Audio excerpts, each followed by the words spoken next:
Hi everyone, welcome back to another tutorial from Wake&Tech. Today in this video, we are going to be learning how to use private browsing mode in Safari. Whether you are using iPhone or iPad, this process will help you a lot.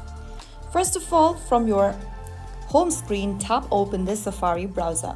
Inside the browser, go ahead and tap on the tabs icon, which looks like two overlapping squares at the bottom right corner. Soon after you do that, click on the private button at the bottom left and click on the plus button at the bottom left once you see this interface. You will then be able to see you will be in the private browsing mode. Safari won't remember your visited page, search history, or autofill data.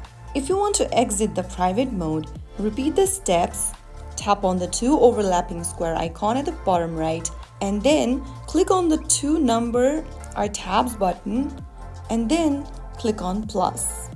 Soon after you do that, you will be able to return to the regular browsing. You can then browse as usual, and that's how you can easily use the private browsing mode in Safari app. If you found the video helpful, don't forget to like, share, and subscribe to the channel. I will be back again in the next episode. Thank you for watching.